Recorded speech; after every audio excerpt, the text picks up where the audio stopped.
उससे पहले हमने शुरू किया था क्या बच्चा? एपिथेलियल टिश्यू को शुरू किया था, उपकला ऊतक को शुरू किया था।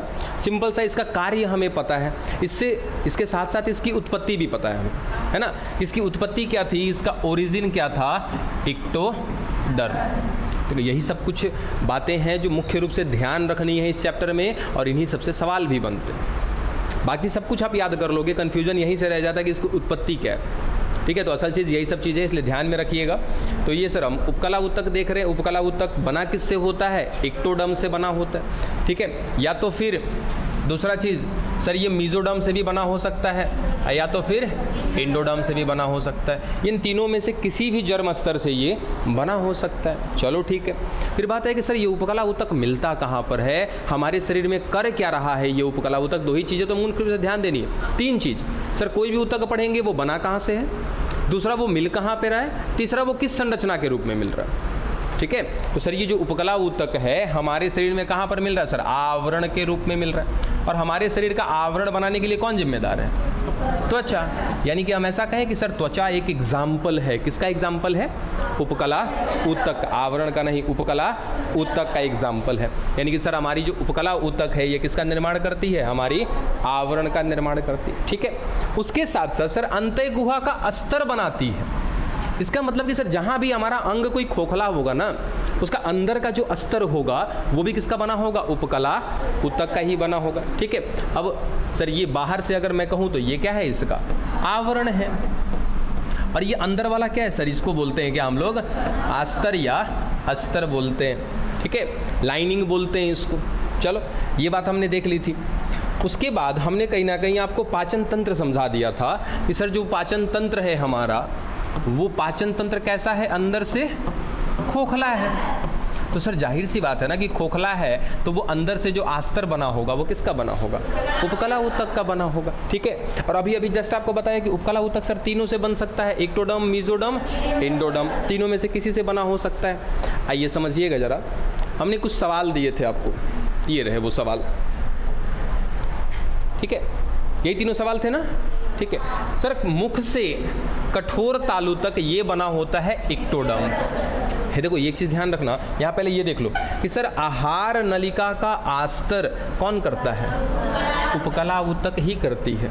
ठीक है, फिर सवाल ये फंस जाता है कि सर उपकला तो तीन तरह की हो सकती है। एक ऐसी उपकला जो किसकी बनी होगी? इक्टोडर्म की। एक ऐसी उपकला जो मीजोडर्म से बनी होगी। एक ऐसी उपकला जो एंडोडर्म से बनी होगी। तो कुछ अंतर है, बिल्कुल अंतर है। कहाँ से कहाँ तक का अंतर है? सर मुख से कठोर तालु, यानी कि जहाँ से हमारा मुख शुरू हुआ और कठोर तालु तक ही जाके खत्म हो जाएगा, ये वाला ऊपर वाला है ना कठोर तालु, तो वहाँ तक जो बना है सर उपकला ऊतक का, और वहाँ तक का जो उपकला ऊतक है वो बना है किसका? एंडोडर्म, इक्टोडर्म बाबू। ठीक है, अच्छा कठोर तालु के बाद क्या शुरू होता है? कोमल तालु।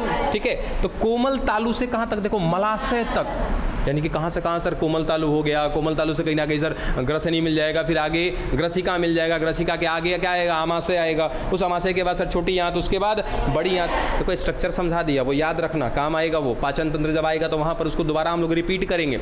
ठीक है, तो सर ये मलाशय तक का जो भाग होता है ये बना होता है किसका? एंडोडर्म का। फिर उसके बाद गुदानाल से गुदा। अब गुदानाल क्या था सर? ये वाली जो नलिका थी ये क्या थी? गुदानाल थी, और ये क्या था? गुदा था। ठीक है, तो यहाँ से यहाँ ये भी बना है उपकला ऊतक का। कौन सा उपकला? सर ऐसी उपकला जो बनी है किससे? इक्टोडर्म से बनी है। अब एक चीज़ रह गया कि सर ये मीजोडर्म का कहीं इस्तेमाल नहीं है का? इक्टो आ गया, इंडो आ गया, इक्टो आ गया, मीजो। चलो दिखा देते हैं मीजो कहाँ पर है। रक्त नलिका समझते हो? क्या रक्त नलिका भी अंदर से खोखली होती है? चल ये देखो सर, ये हो गई हमारी रक्त नलिका। अब रक्त नलिका को जब पढ़ोगे बढ़िया से, हालांकि हमारे सिलेबस में है नहीं, अगर जब बढ़िया से पढ़ोगे तो पता चलेगा कि रक्त नलिका के 3 स्तर होते, अंदर से 3 स्तर होते। एक स्तर बाहर से हो जाएगा और उसके बाद 3 लेयर पार करोगे तब पहुंचोगे रक्त नलिका में।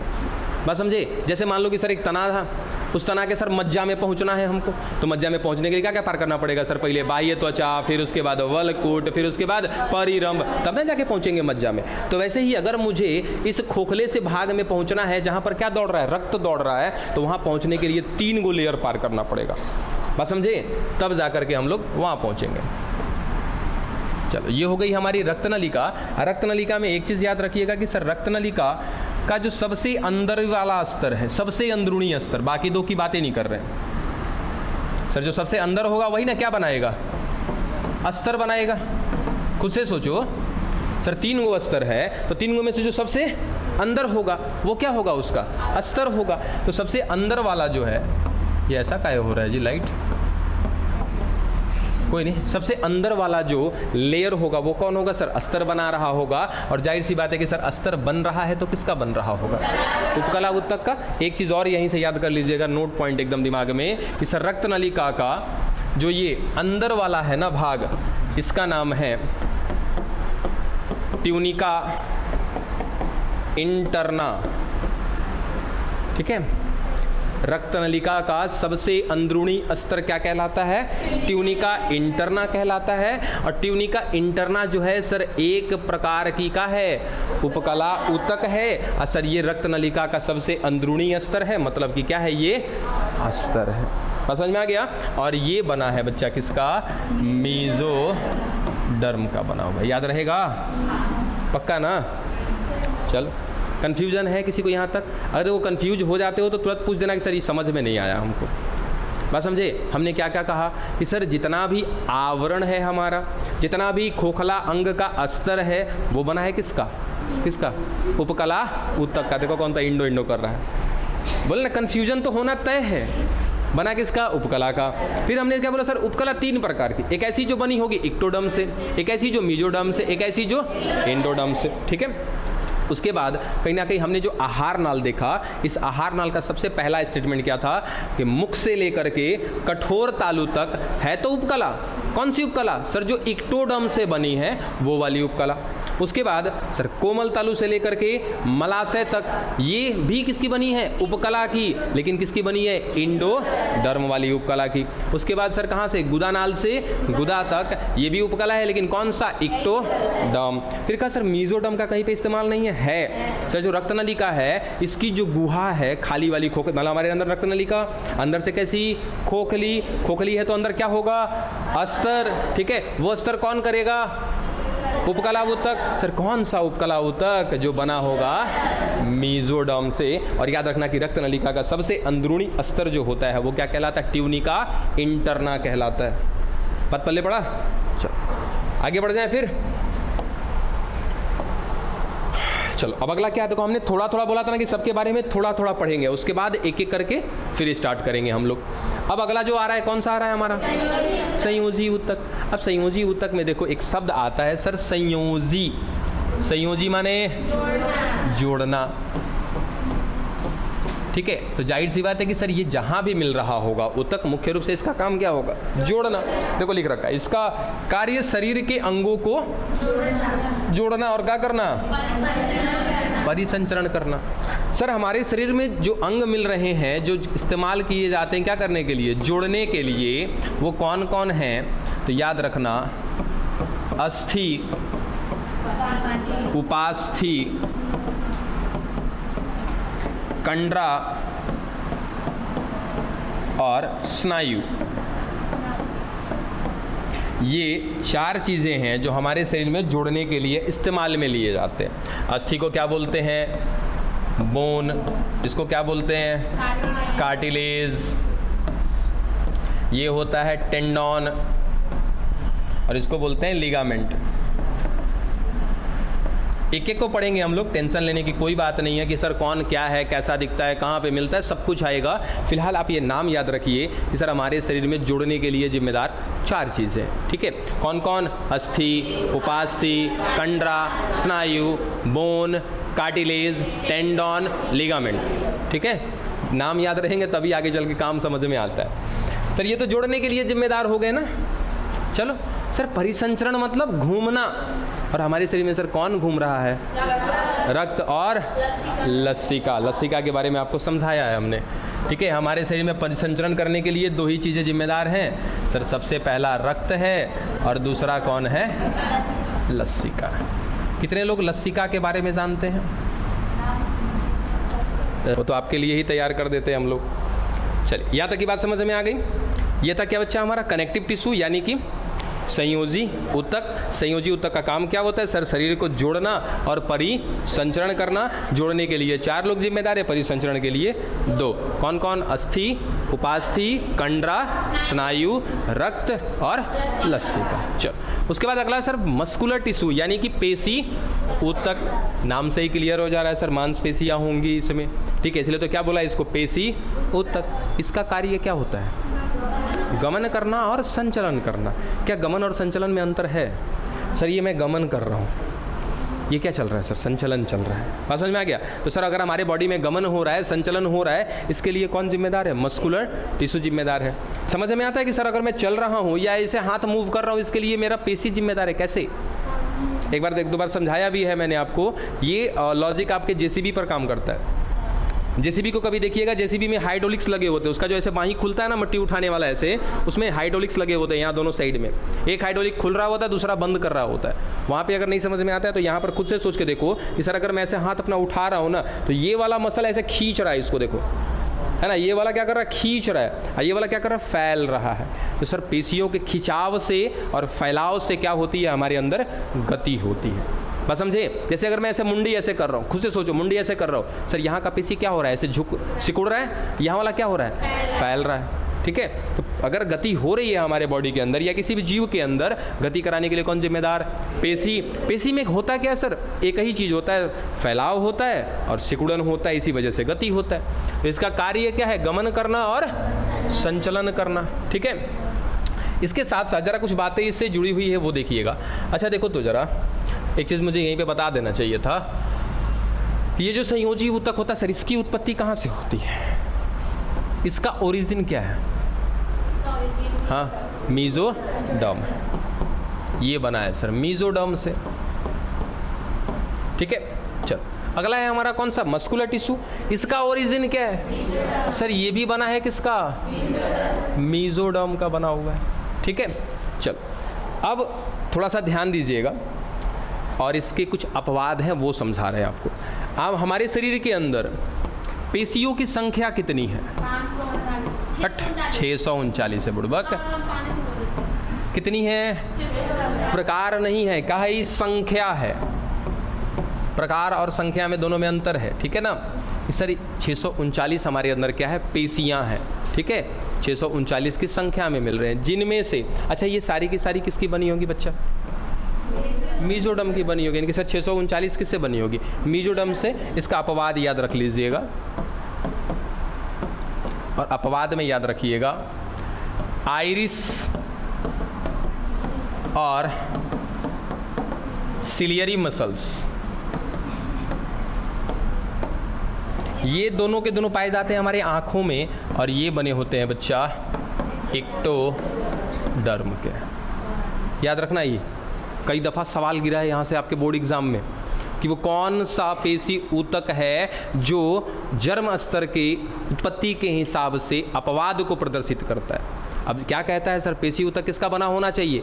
मीजोडर्म का बना होना चाहिए। तो 639 पेशियाँ मिल रही हैं तो सारी की सारी किससे बनी होनी चाहिए? मीजोडर्म से। लेकिन ये किससे बनी होती हैं? एक्टोडर्म से। तो ये अपवाद है, डेफिनेटली इसको याद रखिएगा। चलो आगे कौन सा है सर? हमारा नर्वस टिश्यू है। नर्वस टिश्यू माने तंत्रिका तंत्र। इसका काम क्या होता है? अरे इधर ना देखो, हट ल।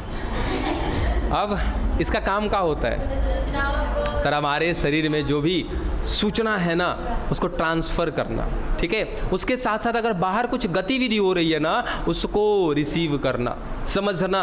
ये अकेले की बस की बात नहीं है, इससे जुड़े हुए हमारे अंग भी होते हैं। ठीक है, इससे जुड़े हुए क्या होते हैं? हमारे अंग होते हैं। सपोज कि सामने से कुत्ता दौड़ता हुआ आ रहा है आपके पास, अब क्या करोगे?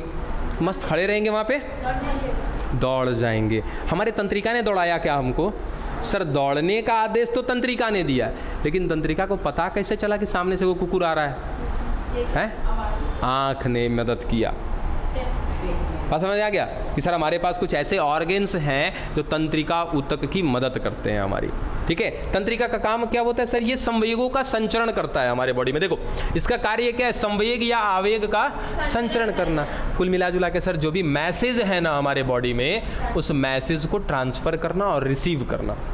ठीक है। अब मैसेज को ट्रांसफ़र करना, रिसीव करना, मतलब कि हम ऐसे खड़े हैं, पीछे से कौन आया, टच किया। अब टच किया तो ये क्या है सर, मैसेज है। टच यहाँ पे मिला, ये किसको गया सर, तंत्रिका तंत्र को गया या तंत्रिका कोशिका को चला गया। वहाँ से वो मैसेज हमारे बॉडी में पूरा घूम जाता है और ब्रेन में भी जाता है। अब ब्रेन फिर वापस एक मैसेज छोड़ता है कि भाई देख तो पहले है कौन है। पीछे मुड़ के देखा, आँख ने मदद किया, बोला अच्छा कोई बात नहीं, हमारे फ्रेंड हैं, तो ये हंसने के लिए भी, फिर स्माइल देने के लिए भी मैसेज बोलता है, बोलता भाई ये स्माइल कर दे, अपना ही दोस्त है। अब पता पीछे मुड़े कोनो जान पहचान नहीं है तो ओकरा बाद कहता घूर ले भाई इसको, है ना, के है पहले पूछ का है, टच किया, बात समझ में आ रहा है। तो ये सब कुछ का काम किसका होता है, हमारे तंत्रिका तंत्र का होता है। चलो, अब तंत्रिका तंत्र के कुछ प्रकार हैं, ठीक है।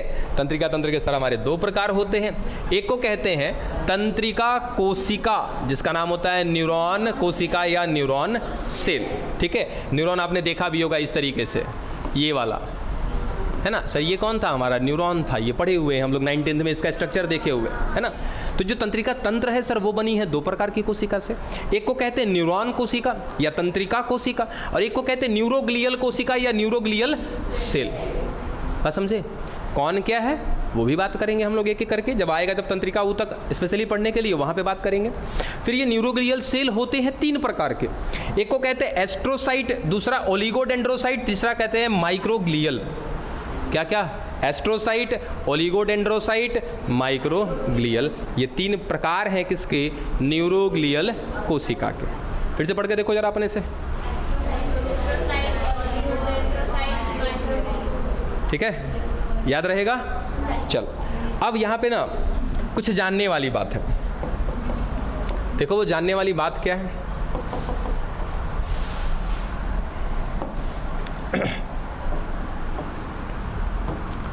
सर ये तंत्रिका ऊतक जो है इसका ओरिजिन क्या है।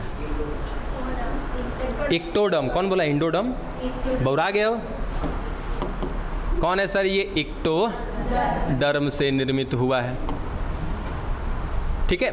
अब सर इसके 5 प्रकार हैं, ठीक है, या 5 प्रकार या 4, ये सर एक ये, उसके बाद ये 2 3 4, ये तो तीनों का समूह है ना वो, ठीक है। टोटल कितने हो गए सर, 4 हो गए, कितने कर रहे, सब बौराहीन सब हमारे क्लास में है सर। चलो कोई बात नहीं है। अब सुनो सर, ये चारों के चारों किसके बने होने चाहिए, एक्टोडर्म के बने होने चाहिए। याद रखना सर, ये न्यूरॉन तो बना होता है किसका, एक्टोडर्म का, एस्ट्रोसाइट भी बना होता है एक्टोडर्म का, ओलिगोडेंड्रोसाइट भी बना होता है एक्टोडर्म का। अब ये ससुराई बना है किसका, मीजोडर्म का। अब बताओ, इसका भी एगो अपवाद मिल गया ना, अपवाद को तो पहले ही याद रखना चाहिए। अब समझे, बढ़ जाए आगे। चल, कौन कौन कौन कौन किसका बना होता है, अरे बुड़बक, हई का है, एगो समूह है, एगो समूह का नाम है ही, जिसके अंतर्गत 3 प्रकार की कोशिका आती है। बस समझे, कौन कौन, एस्ट्रोसाइट, ओलिगोडेंड्रोसाइट और माइक्रोग्लियल। तो उसके जब ये तीनों को मिला के बोलेंगे तो क्या बोलेंगे सर, न्यूरोग्लियल सेल। अच्छा एक सेकंड सुनो सर, क्या एस्ट्रोसाइट क्या है, न्यूरोग्लियल कोशिका है। ओलिगोडेंड्रोसाइट क्या है, न्यूरोग्लियल कोशिका है। माइक्रोग्लियल कोशिका क्या है सर, न्यूरोग्लियल कोशिका है। अब बात समझ में आ गई। चलो अब शुरू करते हैं वापस से, अब इस बार डिटेल्स में एकदम पढ़ेंगे।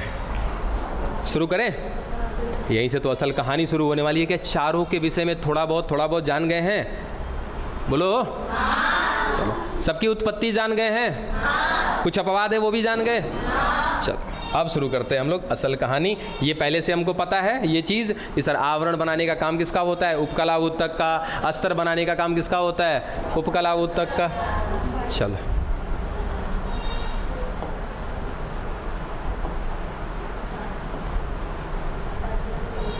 अब देखो, ये सब कुछ पॉइंट्स लिखे, जरा इसको पढ़ो तो आराम से मन में पढ़ो।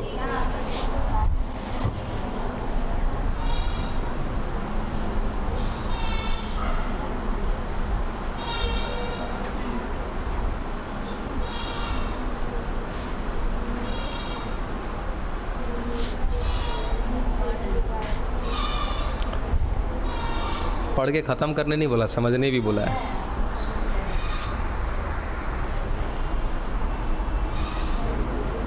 पढ़ लिया? क्या क्या समझ में आ गया?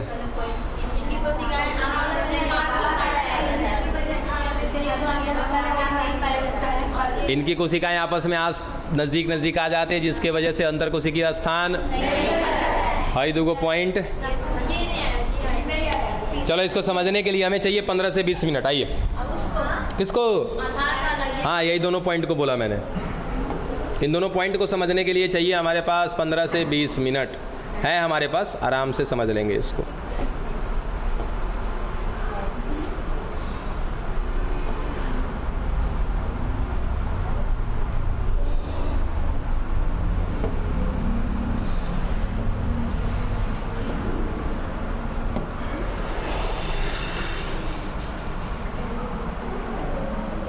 चलो यहीं पे समझते हैं। सबसे पहले किसकी बात कर रहे हैं बच्चा हम लोग?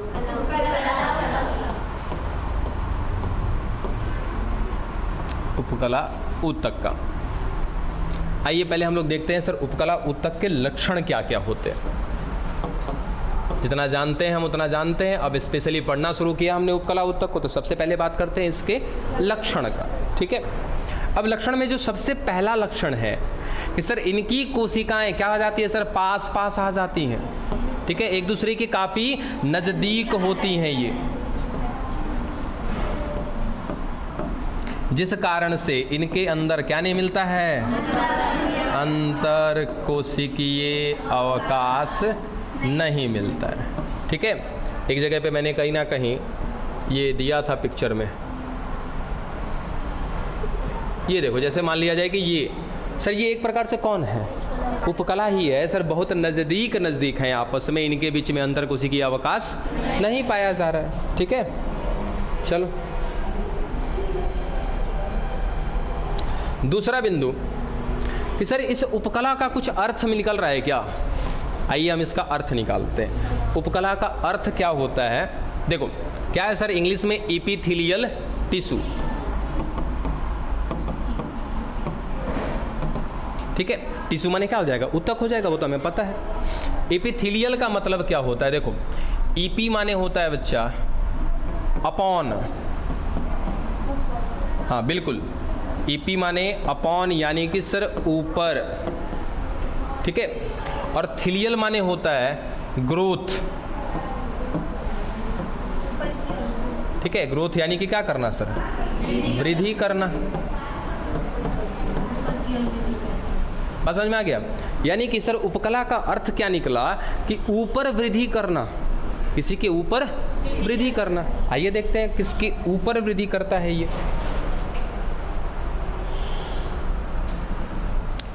देखो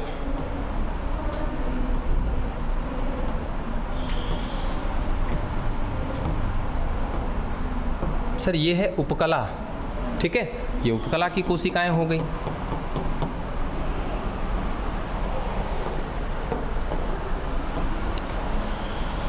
बारिश हो रही है क्या जी? बहुत ज़बरदस्त वाली बारिश हो रही है, अंधेरा छा गया है पूरा, मज़ा आएगा। कैसे जाएगा सब? यहीं रहना, लिट्टी भंटा लगवा देंगे तो लोग के लिए। चलो इसको समझना, ये कहानी समझना बच्चा। यहाँ देखो, यहाँ तो बौरा जाओगी सब। अभी तो बस थोड़ा सा स्टार्ट किया है, सुनो बढ़िया से। सर ये है उपकला ऊतक।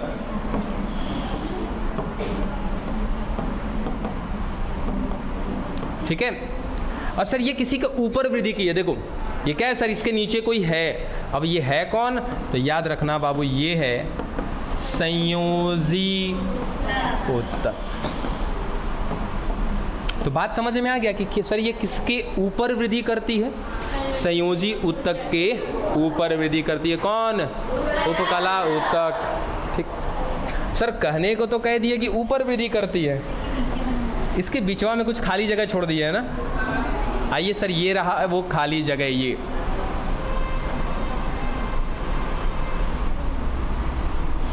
ठीक है, ये खाली जगह कौन है? किस किस का ध्यान बारिश पे है जी? बारिश देखना, जाओ जाओ जाओ, देख कर आ जाओ, जाओ जाओ जाओ, पहले जाके देख कर आ जाओ। बुढ़बक कहीं के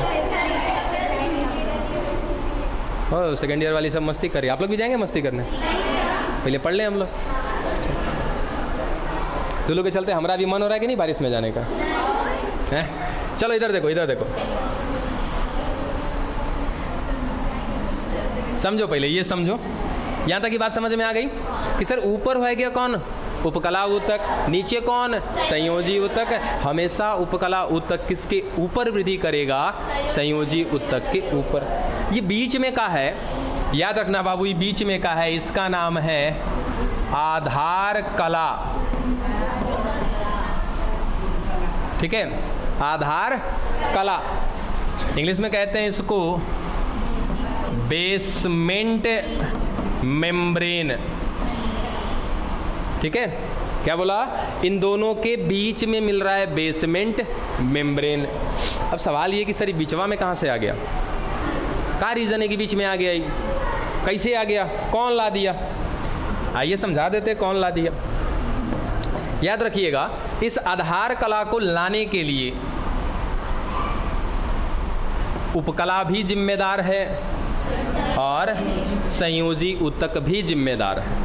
ठीक है, क्या हुआ कि सर इस उपकला ने नीचे की ओर कुछ रसायन स्रावित किए। क्या बोला? उपकला ने नीचे की ओर कुछ रसायन स्रावित किए। लो भाई, ये रसायन स्रावित कर दिया। किसने किया? उपकला ने किया। सर कौन सा रसायन?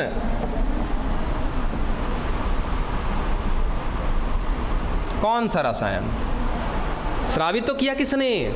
उपकला ने। बता तो दिया कौन सा रसायन। तो याद रखना बाबू, कौन सा? Glyco protein.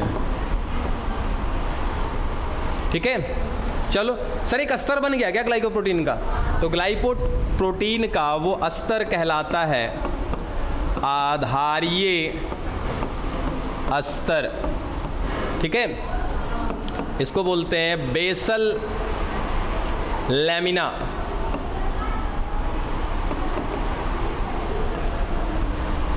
कंफ्यूजन होगा, फिर से समझाएंगे, आराम से सुनना। क्या कि सर ऊपर उपकला, नीचे संयोजी ऊतक, बीच में आधार कला। बनाया किसने? सर उपकला ने और संयोजी ऊतक ने।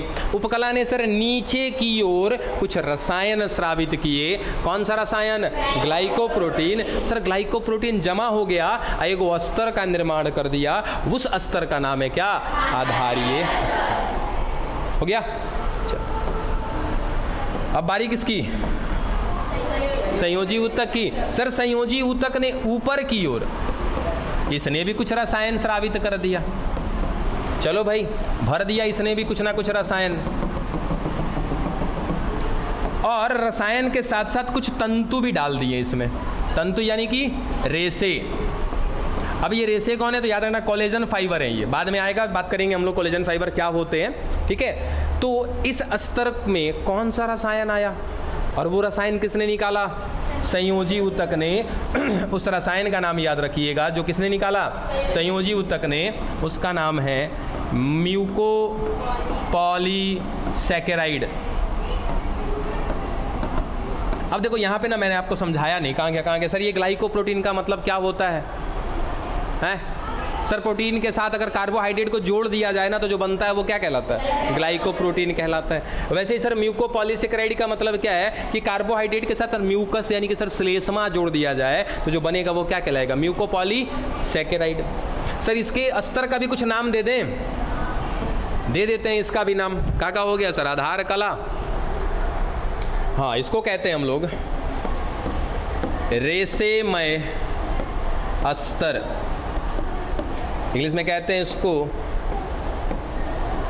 Fibrous lamina.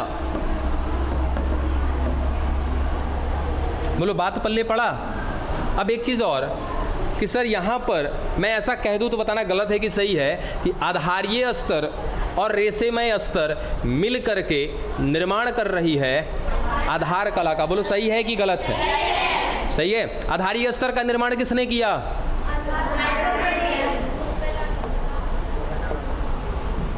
अब बताओ, आधारीय अस्तर का निर्माण किसने किया? किसने किया?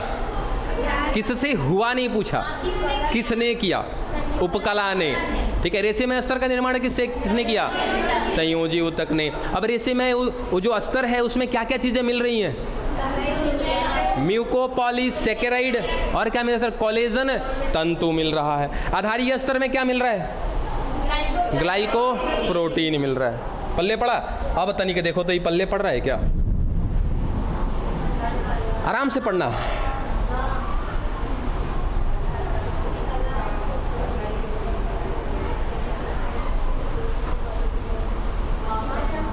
पड़ गया अभी पल्ले? देखो मैं भी एक बार देख लूँ जरा कि सर आधार कला यानी कि बेसमेंट मेम्ब्रेन जो है सर, ये आधारीय अस्तर यानी कि बेसल लैमिना और रेशेमय अस्तर यानी कि फाइबरस लैमिना से बनी होती है। सही है ना? चलो दूसरा क्या कह रहा है सर? उपकला ऊतक नीचे की ओर या नीचे की तरफ ग्लाइकोप्रोटीन तथा संयोजी ऊतक ऊपर की ओर म्यूकोपॉलीसेकेराइड का स्राव करता है। यही था ना लाइन? अब समझ में आ गया? चलो, होता है पता है टॉपिक बड़ी होता आसान है, आप समझने की कोशिश नहीं करते हो ज़्यादा। ये हाई कहाँ गया हो? है दिखता रहा है, कहाँ है?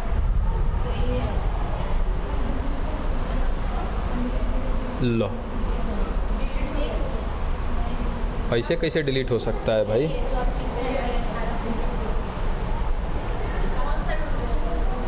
अरे जो इतना सारा डायग्राम हुआ बनाए थे, क्या कहाँ तक भुला गया?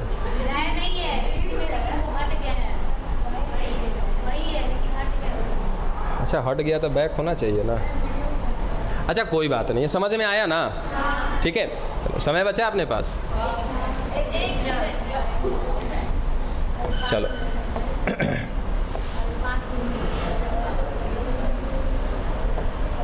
देखो अब अगला जो है हमारा पढ़ने के लिए हमें वो है क्या बच्चा? इसका वर्गीकरण।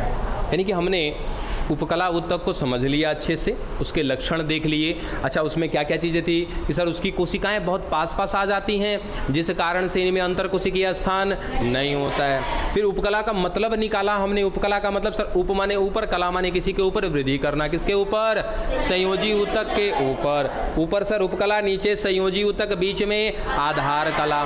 ये आधार कला बना है सर दूगो अस्तर से। ठीक है, देखो एक चीज़ बताना यहाँ पे भूल गया था, आधार कला ये बना है कितना से सर? दो अस्तर से। किससे किससे बोलो? आधारीय अस्तर से और रेशेमय अस्तर से। ठीक है, चलो जिसको हमने नाम दे दिया आधार कला। सर इस आधारीय अस्तर को बनाने के लिए कौन जिम्मेदार? उपकला। रेशेमय अस्तर के लिए बारे होनहार सब। चलो अब खाली एक चीज का जवाब दे दो, ये आधार कला सर कोशिकीय अस्तर है या अकोशिकीय अस्तर है? कोशिका कहाँ दिखाया था? तो कोशिकीय और अकोशिकीय का मतलब क्या सर? ये एक अस्तर है, ठीक है, ये सर एक और अस्तर है। इसमें ऐसे सर कोशिकाएं दिख रही हैं और इसमें केवल sir chemical chemical chemical chemical दिख रहा है। सर ये कैसा है? अकोशिकीय अस्तर, ये कोशिकीय अस्तर। तो याद रखना ये जो आधार कला होता है ये कैसा होता है बाबू? बिल्कुल अकोशिकीय अस्तर है, ये याद रहेगा ना? चलो अब आता है इसका वर्गीकरण।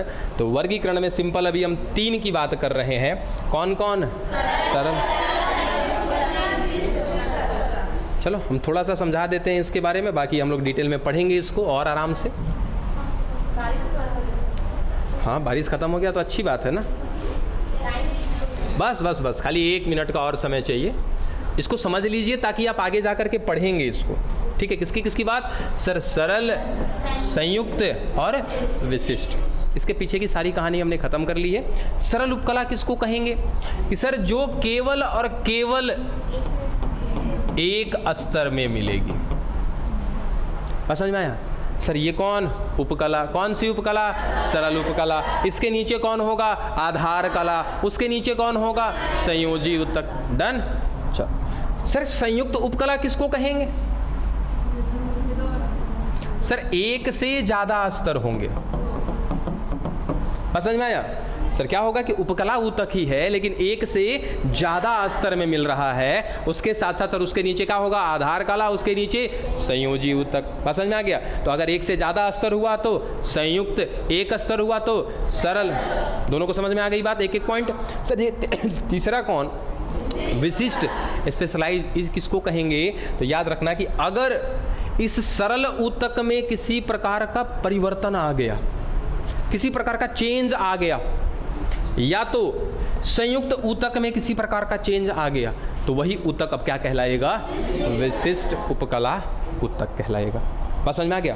क्या बोला सर? सरल एक स्तर का, संयुक्त एक से अधिक स्तर का, ठीक है। विशिष्ट सर एक स्तर का भी हो सकता है, एक से ज़्यादा स्तर का भी, क्योंकि विशिष्ट बनता है किससे, सरल और संयुक्त से। अगर सरल ऊतक ने अपने आप में मॉडिफिकेशन कर लिया, क्या कहलाएगा, संयुक्त उपकला ऊतक कहलाएगा।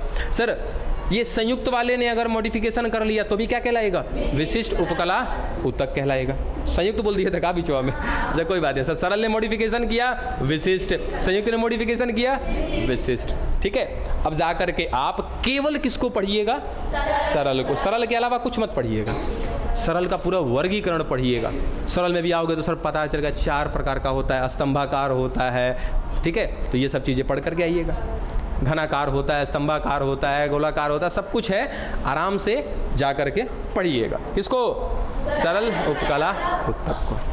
सरल अस्थायी ऊतक